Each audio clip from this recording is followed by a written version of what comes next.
Bismillahirrahmanirrahim. Assalamualaikum warahmatullahi wabarakatuh. Alhamdulillahirabbil alamin wal aqibatu lil muttaqin wa la udwana illa 'alal zalimin.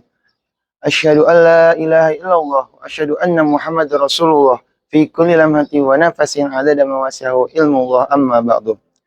Faqala Allah Ta'ala fil Qur'anil Karim, a'udzu billahi minasy syaithanir rajim. Bismillahirrahmanirrahim. Ya ayyuhalladzina amanu kutiba alaikumus syiyam kama kutiba alal ladzina min qablikum la'allakum tattaqun. Al-ayat sadaqallahul azim. Yang pertama-tama dan yang paling utama, marilah kita panjatkan puji sareng syukur kehadirat Allah Subhanahu wa taala yang telah banyak melimpahkan karunia serta nikmatnya kepada kita, terutama nikmat iman, Islam wal ihsan. Salawat dan salam tidak lupa kita haturkan kehadirat baginda alam, yakni Habibana wa Nabiyana wa Maulana Muhammad sallallahu alaihi wasallam. Tidak lupa kepada para keluarganya, kepada para sahabatnya, kepada tabi'in serta tabi'atnya, dan mudah-mudahan sampai kepada kita selaku umat akhir zaman yang insya Allah konsisten serta komitmen dalam menjalankan sunnah-sunnahnya. Amin ya Allah ya Rabbal Alamin. Pada kesempatan kali ini, saya akan menyampaikan sebuah kultum yang berjudul puasa di bulan Ramadan. Sebelum kita membahas puasa, marilah kita bahas terlebih dahulu bulan di mana Allah mensyariatkan puasa tersebut, yaitu bulan Ramadan. Nah, bulan Ramadan adalah salah satu dari bulan Hijriah, yang di mana pada bulan tersebut Allah mensyariatkan kepada seluruh hambanya untuk melaksanakan ibadah puasa. Di bulan ini, Allah membuka pintu rahmat selebar-lebarnya, dan Allah menutup pintu neraka serapat-rapatnya. Dan di dalamnya terdapat setan yang dibelenggu oleh api neraka. Nah, guru kita tercinta, Syekh Akbar Muhammad Fathur Rahman, sering mengingatkan kepada kita, bulan Ramadan bukanlah bulan yang bisa kita pakai untuk bermalas-malasan.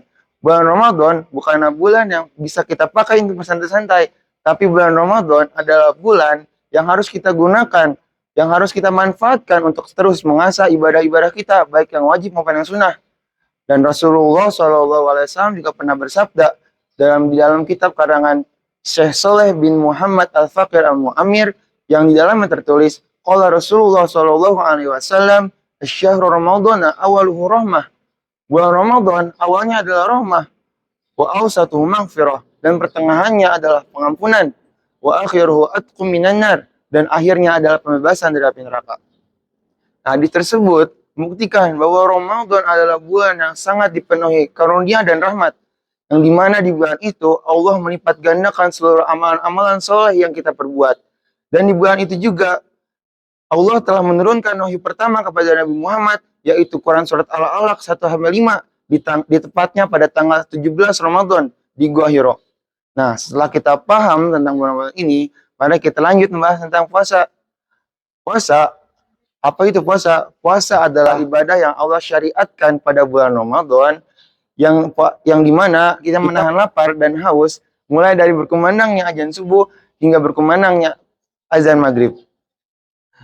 Nah, kenapa Allah mintakan berpuasa? Allah memerintahkan kita berpuasa tepatnya pada Quran surat Al-Baqarah ayat 83 yang dalam berbunyi, A'udzu billahi minasyaitonir rajim.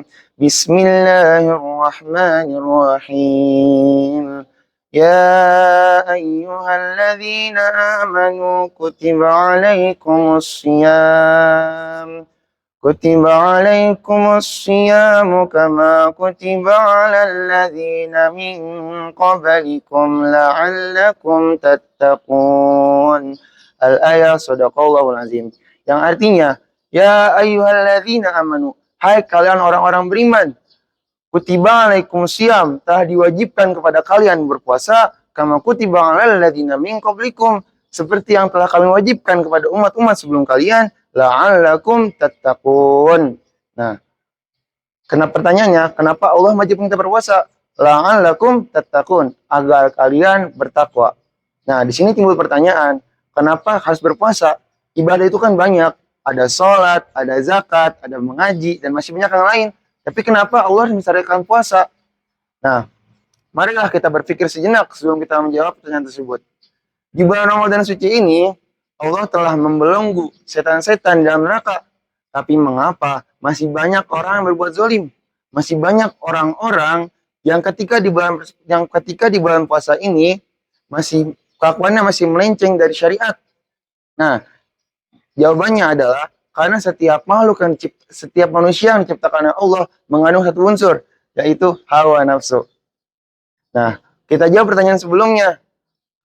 Karena hawa nafsu, kenapa kita harus berpuasa? Karena hawa nafsu hanya bisa ditundukkan dengan cara kita menahan haus dan lapar. Seperti pada suatu kisah ketika Allah menciptakan hawa nafsu.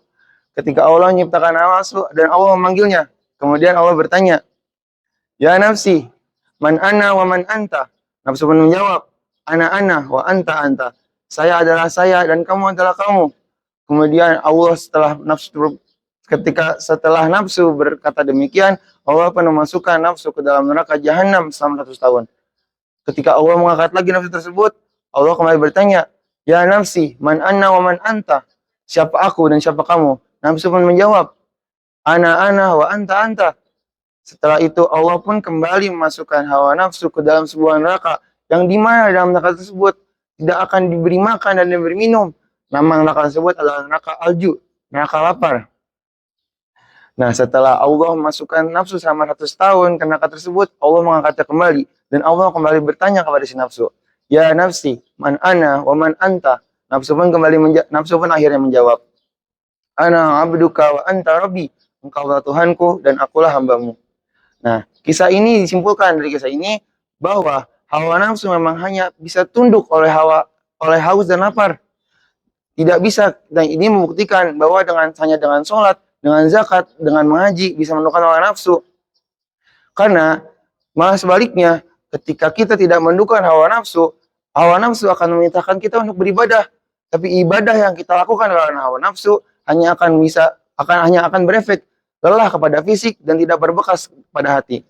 Nah, maka daripada itu Allah mensyariatkan kepada hamba-hambanya untuk bisa berpuasa dan bisa menundukkan hawa nafsunya agar kita semua bisa lebih bertakwa kepada Allah Subhanahu wa taala.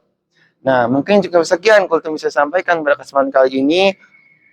Salahnya datang dari saya dan lebihnya datang dari Allah, Rasul dan Guru. Assalamualaikum warahmatullahi wabarakatuh.